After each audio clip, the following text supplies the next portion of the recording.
back to Lola's book club. I will be reading you today Claris, the Cheesiest Mouse in Paris. And you got a hint of what this book is about by the title.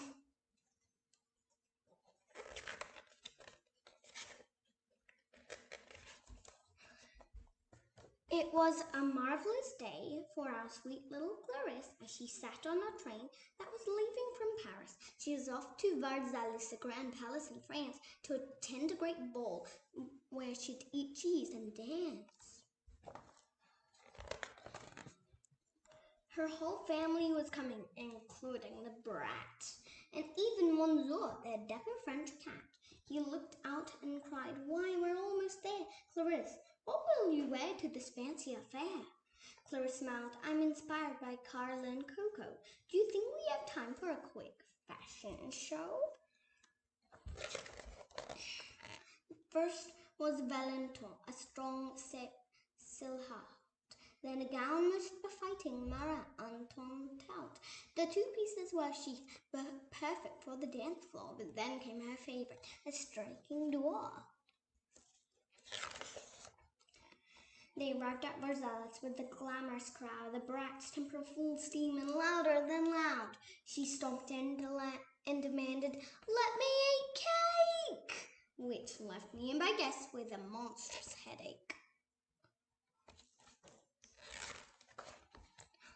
In the ballroom, the party was off in full swing, while the animals danced in their own private wing. Claris tangoed and waltzed, and then did the foxtrot, till a scent caught her nose, a cheesy jackpot. You all know what jackpots mean. In an instant, she knew it was tasty fondue, that soft melty cheese you could dip bread into. She followed the smell, sniffing nearer and nearer, and soon found herself lost in a hall full of mirrors. "Oh no," Claris thought, "I've now gone astray." She stumbled outside through an open doorway. The door slammed shut, but she wasn't alone, as along came a skunk with a style of her own. "Excuse me," said Claris, "are you off to the ball? Perhaps you could help me get back to the hall." The skunk gazed back shyly. "Hello, lovely dress. I'm happy to help, but I'm sadly no guess." Claris was stunned. "Why, what do you mean? In that gorgeous dress, you look just like a queen." What do you think? Yeah, she does.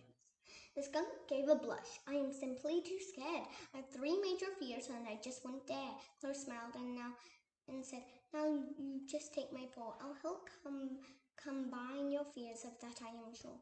"But my first fear is dogs," said the skunk, looking green. "And those beasts at the door look terribly mean. They're snarling and snapping. So what could be worse?" But Owl Mouse wasn't phased. "Can you please hold my purse?" I'm not sure she did. "These dogs are just hungry and making a fuss. Let's distract them with something more tasty than us." And with that, Claris nabbed 2 eclairs from a tray. "All we need is a sweet treat to keep them at bay."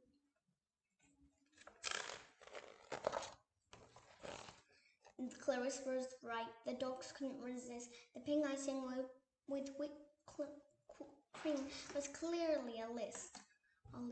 Relieved, Claris said, "Now then, that's done. To take a deep breath and get ready to run!"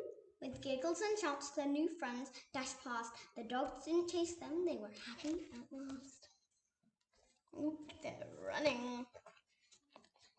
The party was near now, but how would they enter? The skunk looked askance at her lovely mouse mentor. "My second fear is worse than big dog loud bark. I'm ever so scared when it comes to the dark. The way to the party is under this star, and I shudder to think what is hiding in there." This is my favorite part. But Claris was firm. "Just remember 2 things. You must try to relax, and together we'll sing." Clasping hands, the friends crept, with song as their guide. And indeed, before long, they had made it inside. "Hooray," Claris said. "We did it. We're done. We're back at the ball just in time for some fun." The skunk's eyes filled with tears. "I'm sorry, I am. That makes the 3rd fear the worst and puts me in the jam."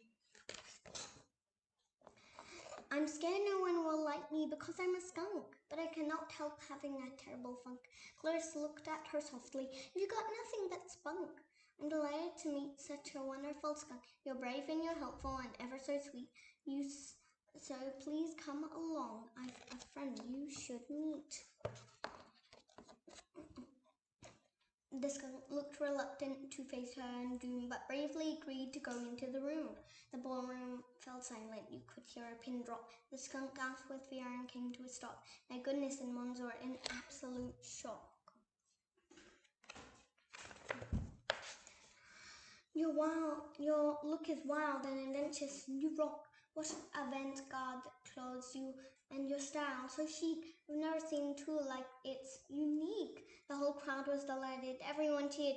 Who was this extraordinary skunk who'd appeared? Claris beamed as she squeezed her lovely new friend. She was right. It had all worked out in the end. The skunk beamed right back. I can't thank you enough. You've combated my fears. It was really tough stuff. But Claris said no. You combated those fears. You just needed a friend to help keep back the tears.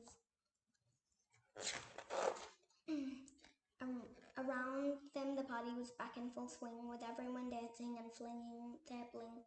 You know what, Claris whispered. I had a fear too, that I wouldn't find someone to share this fondue. And that is the end of Claris the Cheesiest Mouse in Paris. Oh, and by the way, I dedicate this book to Keiran. Bye! Have a nice day!